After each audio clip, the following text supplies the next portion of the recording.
새마을금고 최악 사태라. 내 돈은 안전할까? 안전 안 할 수도 있습니다. 일단 제가 지표를 하나 보여드릴 테니까 그 지표부터 먼저 한번 보시죠. 이겁니다. 새마을금고의 당기 순이익 현황입니다. 보시는 것처럼 2020년에는 7,795억 원의 흑자를 냈습니다.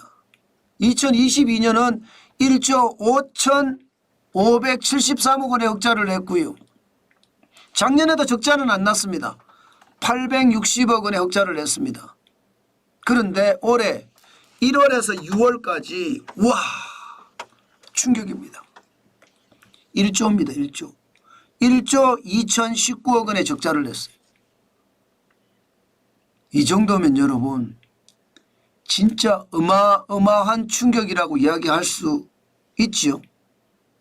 새마을금고가 전체 1284개입니다. 전체 새마을금고가. 여기에서 적자가 1조 2,019억 원을 냈다는 것 충격적이다. 저는 그런 생각이 듭니다. 이게 지금 1월에서 6월까지만 적자가 이렇잖아요. 그러면 1년을 하면요. 12월까지 가면요. 1조가 아니라 2조가 넘어설 수도 있고 2조가 아니라 2조 5천억 3조까지도 갈 수가 있습니다. 과연 이렇게 갔을 때 새마을금고가 버틸 수 있을까요? 저는 새마을금고 버티기 쉽지 않다고 봅니다. 결국은요. 새마을금고는 뭐 합병을 통한 구조조정? 당연히 있을 수밖에 없다고 생각을 해요. 당연히. 지금이 1284개잖아요. 이것도 사실 줄은 거거든요. 올 초만 하더라도 1288개였습니다. 4개가 벌써 줄었습니다. 합병을 한 거죠. 앞으로도 더 합병을 할 거예요. 그렇게 됐을 때 과연 여러분들의 예금이나 적금은 안전할까요? 일단 합병을 하면 안전합니다.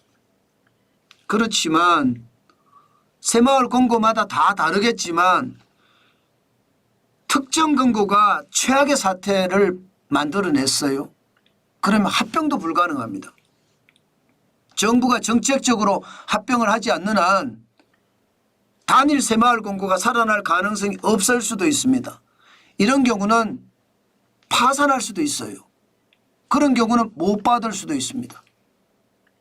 예금자 보호법에 의해서 이자 포함해서 5천만 원까지만 받을 수도 있다는 뜻이에요. 저는 그래서 새마을금고가 안전하다. 내 예금이나 적금 안전하다 이렇게 단순하게 말씀드릴 수는 없다는 뜻입니다. 그만큼 심각하다는 뜻이에요. 실제 연체율을 보면 앞으로 더 심각해지면 심각해졌지 이게 더 나아질 기미는 전혀 안 보입니다. 2022년 지금 실제로 보면 3.59%였잖아요.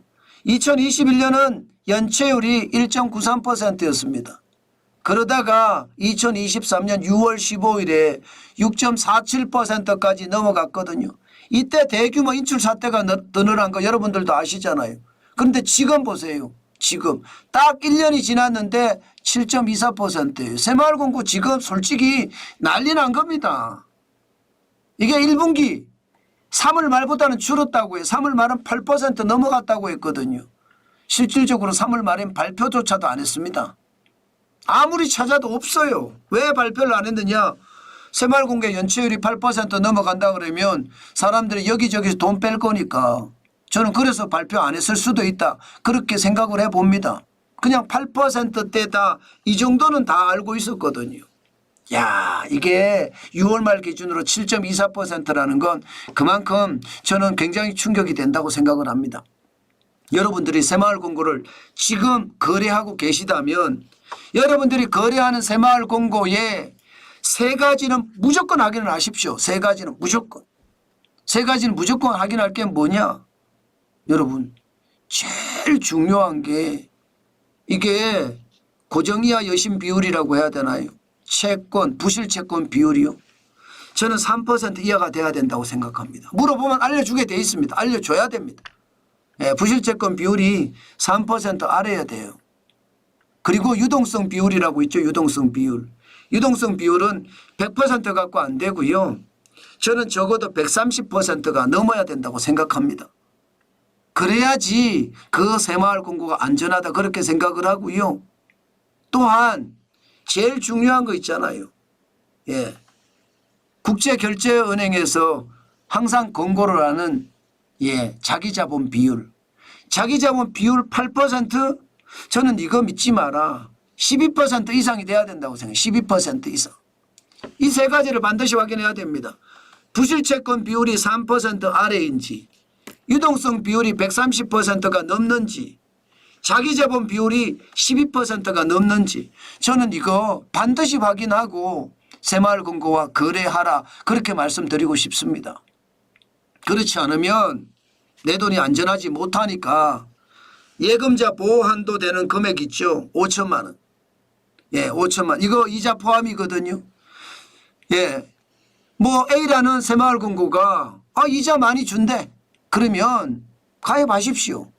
가입해도 됩니다. 뭐 부채 비율이 어떻든 유동성 비율이 어떻든 뭐 가입해도 돼요. 그런데 단 예금자 보호 한도 금액만 하십시오. 5천만 원의 이자 포함이니까 한 4,700 정도 이렇게 하십시오. 그러면 높은 이자를 받을 수 있으니까 반드시 그렇게 하셔야 돼요. 지금 그렇게 하지 않으면 지금 새마을금고의 최악 상황 저는 더 크게 터질 수도 있다고 생각을 하거든요. 나중에 지나고 나면 저축은행 사태처럼 새마을금고의 사태라는 표현이 나올 겁니다. 때문에 여러분 절대적으로 새마을금고는 조심하시라는 이야기 거듭 당부드립니다. 그렇다고 말입니다. 새마을금고만 조심해야 되느냐? 그거는 아니에요. 저축은행도 저는 마찬가지라고 봅니다. 저축은행도 지금 당기순이익이 2024년 1월에서 6월 사이를 보면 마이너스입니다. 3,804억 원입니다. 작년에 5,559억 원이었거든요. 또 시장의 예측치는요. 6월까지 1조가 넘을 거다 이렇게 예상을 했었어요. 1조가 넘을 거다.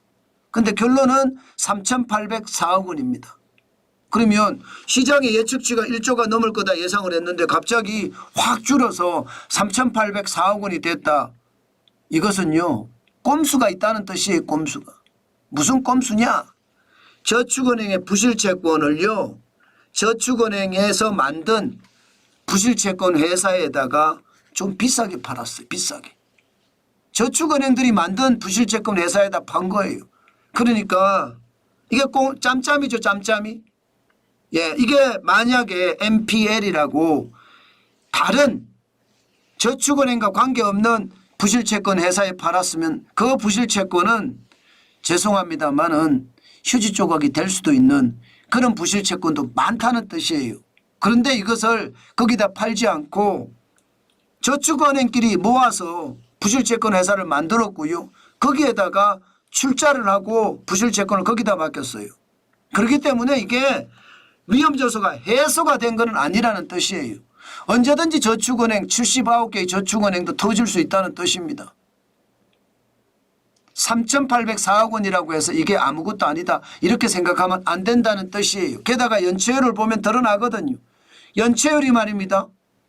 지금 저축은행의 연체율 2024년에 지금 보시면 1분기가 8.8%였잖아요. 2분기 8.36%예요. 아니 부실채권을 굉장히 많이 떠넘겼는데도 2분기면 6월 말인데 여전히 8.36% 연체율입니다.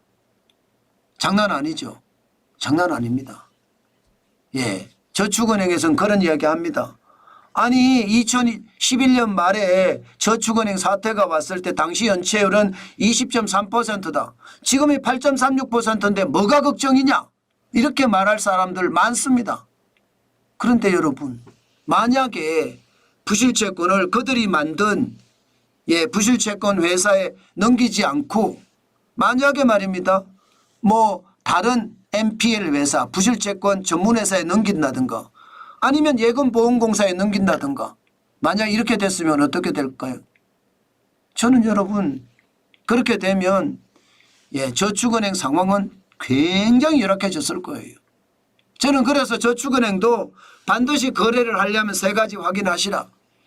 부실채권이 3% 미만인지 그리고 유동성이 130% 이상인지 자기자본 비율은 12% 이상인지 반드시 확인을 하시고 그렇지 않으면 5천만 원 예금자 보호 한도 내에서만 집어넣어라. 저는 그렇게 말씀을 드리고 싶습니다. 결국 말입니다. 저축은행도 그렇고 새마을금고도 그렇고 구조조정이 됩니다.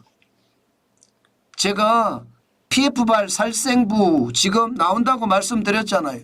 그 PF발 살생부가 저축은행이나 새마을금고에 유독 많이 떨어질 수도 있습니다. 왜냐하면 말입니다. 제일 많거든요. 이 상호금융이라는 게 이 속에는요 새마을금고가 들어있습니다. 부실 규모가 9조 9천억 원이 제일 많아요.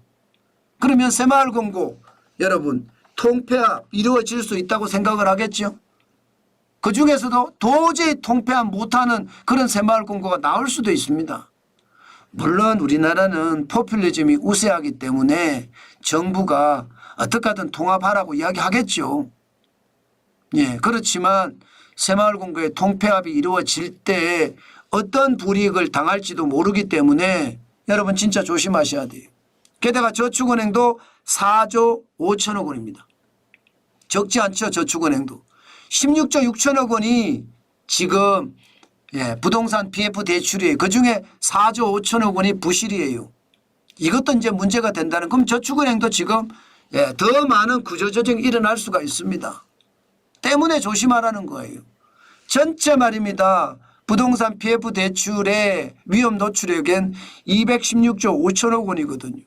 그중에서 은행이나 보험은 어느 정도 감당할 수 있다고 하지만 증권회사도 사실은 위험해요. 3조 2천억 원이 부실 금액이니까 26조 5천억 중에.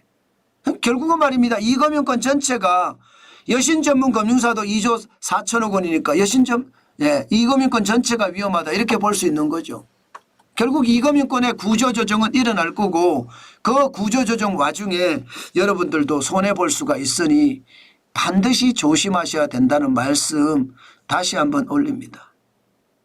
여러분 연체율이 높다는 건 결국에는 무너질 수 있다는 이야기거든요.